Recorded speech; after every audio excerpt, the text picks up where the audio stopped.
going to tell us a story about a man who fell in a hole. And it's about 3 or 4 minutes, but we're going to watch it. And as he's walking down the street, he fell in a hole. And when he fell in the hole, people came by and rushed and picked him up and helped him out of the hole. And he said, thank you. He gave him a hug and he went on his way. A few days later, that same man was walking down that same street. And he fell in the hole yet again. Some people rushed over and helped him out of the hole. And his statement was, I thought by now they would have fixed the hole.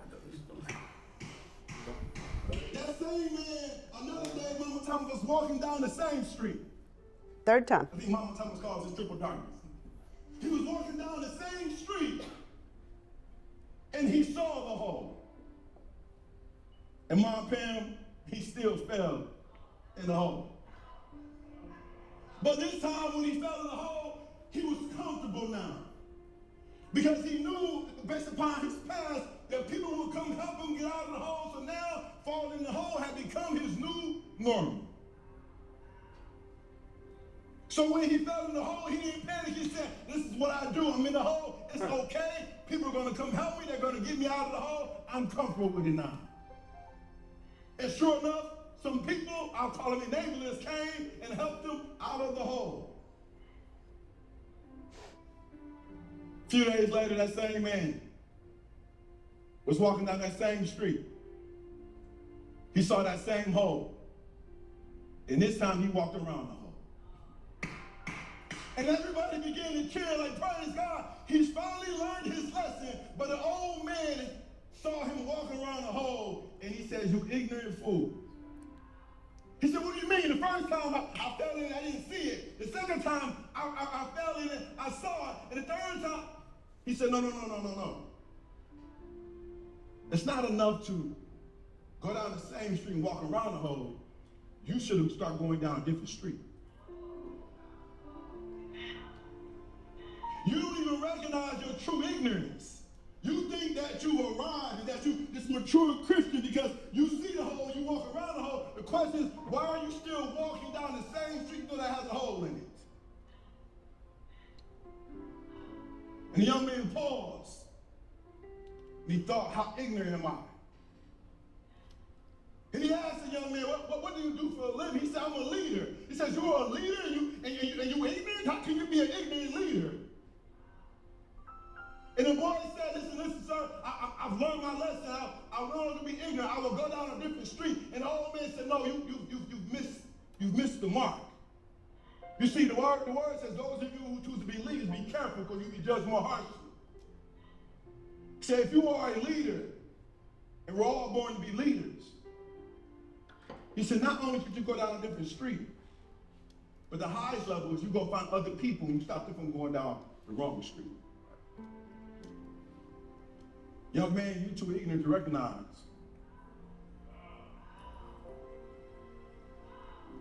Your enemy isn't the hole.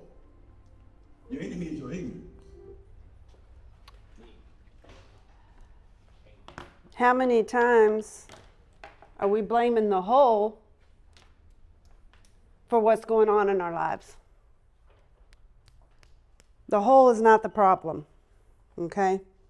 The problem is, as he says, our ignorance or our willingness to blame the hole. What's the hole represent? It represents things that happen to you in your life. It represents people that say things to you that hurt you or, cause you to feel a certain way. It represents, I had a car wreck on the way to work, and so now, everything's right, and it's just tragedy, tragedy, tragedy. What will it take for you to stop blaming the hole? Okay? We ask ourselves hundreds of questions every day. What am I going to eat? What am I going to wear? How much money is it going to take for me to go buy that TV that I want? How much time will it take if I do this? And how much time will that take away from this? Or how much resources do I need to use for something else?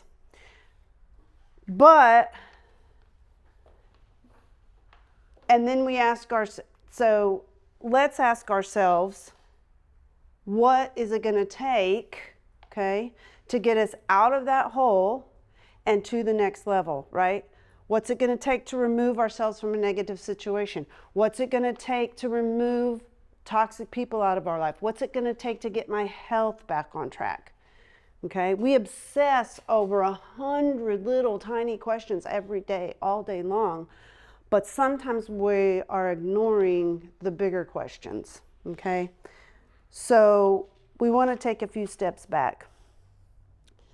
So as he said, we keep falling in the same hole. We know it's there. Like the dude knew it 3 times. He knew it was there. Like, why? Why didn't he go around? And the old man is telling him, he tells the old man that he's a leader. And the old man's like, what do you mean you're a leader? Like, what are you doing? Okay, and maybe you're not a leader in the same capacity that Polly or Eric or I are, but every one of us, all of us are leaders in some capacity. If you have children, even if you're a leader to your children, even if you don't have children and you're married, men, you're leaders. You should be the leaders in your home. You should be leading your family into health. You should be leading them into wealth. You should be leading them into spiritual health, emotional health, right? That's your job. That's your job, okay? Being a leader doesn't mean having power over people. It means what that guy says. You're standing at the street corner going, no, this is a better way, okay? Don't go down there. There's some problems, okay? So what we need to ask ourselves is why? Why have I fallen in the same hole 3 times? Why did it take me falling in maybe you've fallen in the same hole 20 times. But you're asking yourself, what do I need to get to the next level? When you need to be asking yourself, why did I fall in the hole again, right? Why can't I get out of this situation? Why, okay?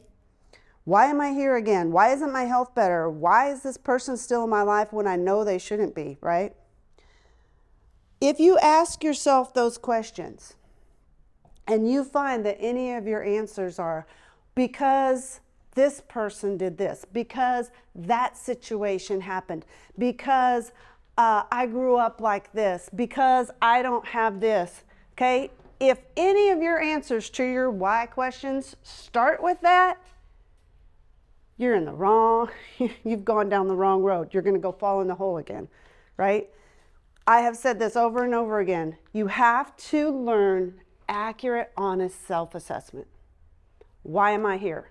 Because I knew there was a hole and I went down the street again. I did it again. I did it again. Nobody else, right? We've also talked about contributing factors and determining factors. Contributing factors are people said things to you. Your parents raised you a certain way. Somebody's treating you bad. My job sucks. I don't have any money in the bank. Those are contributing factors to things that are going on in your life. The determining factors are all, and contributing factors are outside of you. Determining factors are inside, right? Right? So, are you a victim of your contributing factors? Are you still falling in the same damn hole over and over and over again? So, I was listening to Myron Golden and he said, your thoughts and your words about being a victim will victimize you way more than any circumstance that you could be in. And what is he saying? Your determining factor, what's inside of you, how you think, how you talk, is what is going to victimize you. The things on the outside, they're just things that happen to you, right? They're circumstances. So you don't want to get caught up in when you're going through this, if only I'd had a dad in my life. If only my mom had done this for me. If only, right? Like for me, when I was growing up, this memory just came to me, that's weird. When I was growing up, I was a swimmer and I swam and I was really, really good. At 12 years old, I was as fast as high school varsity swimmers. I was good. But my parents didn't come to my swim meets. Y'all know my mom. My parents are great people. But a lot of our swim meets were out of town. And my 12, 13-year-old mind didn't put together that my parents don't have money to go travel. I just knew my parents weren't there, right? If only my parents had been there and supported me more. Then they took me out of public school and put me in a private school. If only my parents had let me swim and go back to public school and in high school. Do you know the swim coach for the high school came to my house and begged my parents to let me swim for him because he was also a junior high coach? My parents said no. If only my parents had let me go back to public school, had let me graduate, had let me swim, I could have got a scholarship to college. I could have gone to the Olympics. Like, that's for real, y'all. I'm not making that shit up. I was good. That didn't happen. I could swirl around in that, and trust me, I did for a while. Like, my life probably would have been this, and my life probably would have been that, and I could have done this, and I could have done that. But that's not what happened, right? That is not what happened. So I was looking at the lack in my life and not the abundance. So I'm going to draw something that Myron Golden draws all the time, and I love this illustration. All right, so this is the Garden of Eden, right? A garden is an enclosure, right? So he put Adam and Eve inside this garden. And for all intents and purposes, there was probably a wall around it. And actually it does say, because they had to leave through a gate when they were cast out, okay? So what he did was say, hey, I got this cool place for you, and there's all these trees, and there's trees, and there's trees, and there's trees, and my trees are as bad as his trees when he draws it. There's trees. There's just trees. There's trees. There's olive trees, and I don't know. What's somebody's favorite fruit? What? Apples. There's apple trees, pear trees, and well, those are bushes. But there was probably bushes in there. There's some bushes. You can eat off the bushes. Raspberries. I don't know. They don't grow on trees. I don't know. There could have been. And so here's all this stuff, right? Like it's just lousy with stuff. And it says that it was good to look at and it was good for food. Okay, so we got some, look at, like, this is a lot, right? Here we go. There's just trees everywhere. He has a really cool, one of these days I'm going to have one of those boards that he has. It's an electronic chalkboard and you can erase and it's super cool. All right, so that's a lot, right? But right in the middle, right smack in the middle, there's another tree. Yeah. There's actually two trees. One was the tree of life. A big tree. It's a big, big old tree. It's a tree of life. Now, it didn't have any fruit or anything like that on it. But there was the tree of the knowledge of good and evil. It had fruit. But they were like, you can have, God was like, you got all this stuff. It's all yours. It's all yours. All this stuff is yours. Okay? Here's our legend. This, all the oranges, his words are every and, ooh, my thing's popping. Freely. Freely. Everything that's orange, it's all yours. As much as you want, whenever you want, however you want it, it's all yours. Just this little fella right here, let's just not. We're just not gonna use that one. So this is every and freely. That's abundance. That's a lot. That's a lot. So how are you going to get over here? You got to walk by all the abundance to get right there to lack. This is lack. This is the one thing I can't have. The one thing I can't have. The one thing that's missing. It's that. How many times are we walking past all of this so that we can go fall in the hole again? Because I don't have this type of partner. I don't have this car. I don't have this. I don't have that. I don't have this. What about all of the other stuff? What about the every and the freely and the, what about the job and the children and the, your life may not be exactly what you want it right now, but you have the ability to change it. You have the ability to stop walking down the street with the hole in it and go left or go right to a different street. And if that street has a hole in it, don't go down the street. Find another street, okay? So this tree of lack that represented lack, it was created by God just like all the other trees were, okay? So there is something that Myron Golden talks about all the time. That's the law of polarity, right? Everything has two poles. So light, dark, warm, cold, etc. You cannot have advancement in your life without adversity, right? Here's what I've said over and over again. As soon as you set your intention on something, what happens immediately? Disruption, okay? So in order to get where you need to go, there's going to be some adversity, right? You can't grow without change. I don't know, those of you who've had kids, if any of your kids had growing pains when they were little, my oldest son, his growing pains were so bad. The other two, minimal.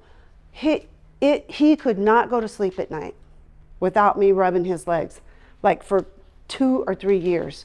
It was painful. Anything that's going to grow is going to change, and it has to, like that seed that we talked about so long ago. You've got to break open that shell. What happens to snakes and things like that, right? They grow. They have to shed their skin. What do they call those little crabs? What are they? Hermit crabs. Hermit crabs. They have to leave their shell. That's the only thing that protects them. Their bodies are so soft, they can be crushed like that. But if they have a shell, they have a place to hide. They can't get crushed. Like, they can be protected in there. You have to leave where you are that feels safe and warm and protected, and it is, if you want that bigger shell and if you want to grow. You've got to move to a different place, right? The other thing that I really like that I heard is when the reason there's the poles, right? If the only action you can take in the world is good, are you really doing anything? Because that's the default, because it's the only thing you can do, right? Like if there's 2 people left in the world, there's a guy and a girl, and well, we got to make babies, and well, you're it, right? Like there's not, right? Like I think we all prefer the system now where you can find someone that you're attracted to and you enjoy being around and can help your life feel more fulfilled. Like, how fulfilling is it to go, well, okay, that's it, it's just you and me, you know? So there's no choices.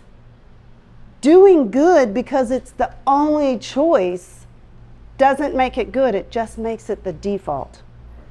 You always have a choice. There's always a crossroads. There's always going to be a street with a hole in it. And if you go down that street, don't fall in the hole. And if you do, and people help you out, don't go down there again, okay?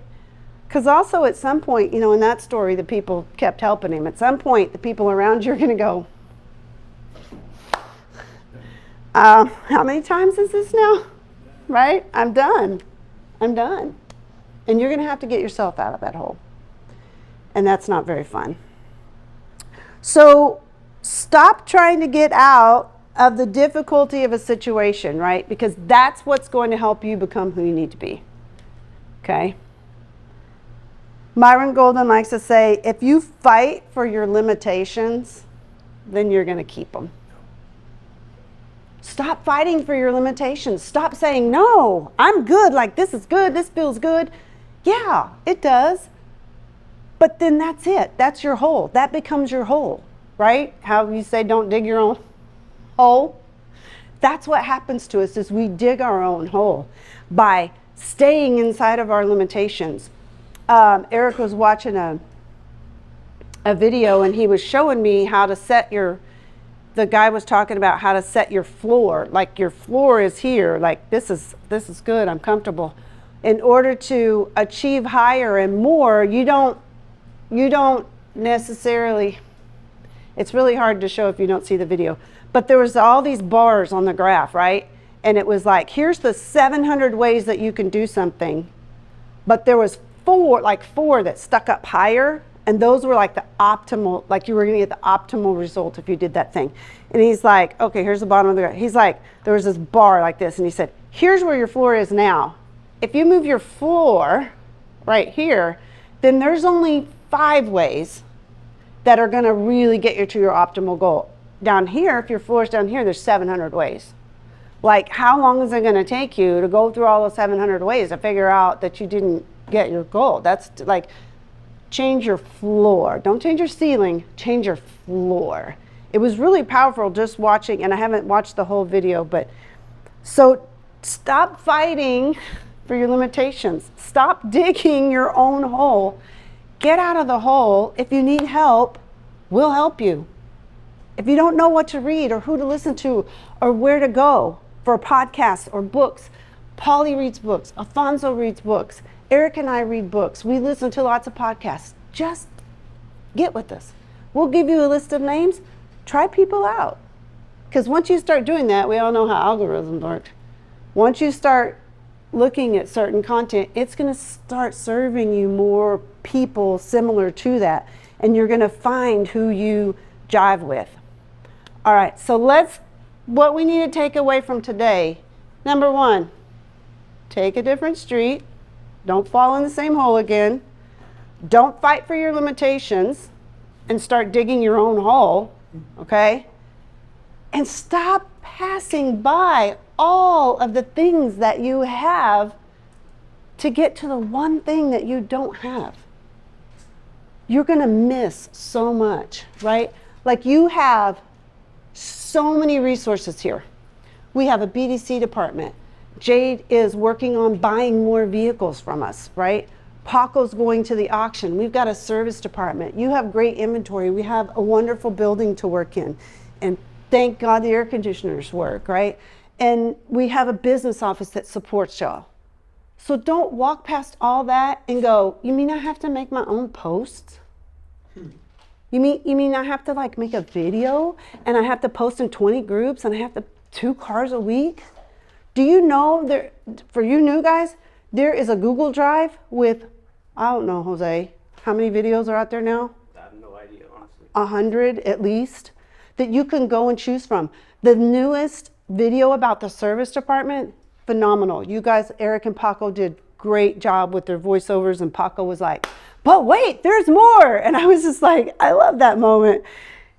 You have all these resources, so don't focus on, but I have to do this and I have to do that. No, let me tell y'all something. Y'all get to work here. That dude right there is like freaking Rain Man. Well, some of y'all don't know who Rain Man is. Some of y'all aren't old enough to have seen that movie, Rain Man. It's a really cool movie. He can look at a car deal and find 12 ways to go with that car deal. Now, he's like Rain Man too. When he gets home, he's like, wait, what do we do? What's happening? Like, you know, but when he's here, y'all, hands down, Josh used to work with Eric. Paco used to work with Eric. If y'all don't believe me, y'all don't believe Eric's like, hey, I'm going to make you money, go talk to Paco, talk to Josh. They worked with him. They know. So don't walk by all of that because Eric stands up there and goes, where's the email? Did you put him in the CRM? Why didn't you log him in the book? Why don't you do this? Why don't you do that? He's trying to sharpen your blade to make you more money, okay? So don't be the victim in that moment. Oh my God, he talked to me like this. He said this to me. He said that to me. There's you with your shovel. There you are with your shovel, digging a hole. And at some point, your teammates are not gonna come pull you out of the hole anymore. they're going to go, bro, you're on your own. Because that man's trying to make you money. That man makes me money. What's your problem? Right? So don't dig your own hole. Don't walk past all of the wonderful things that you have and focus on the one thing that you think is missing. Okay? All right, that's what I got for today.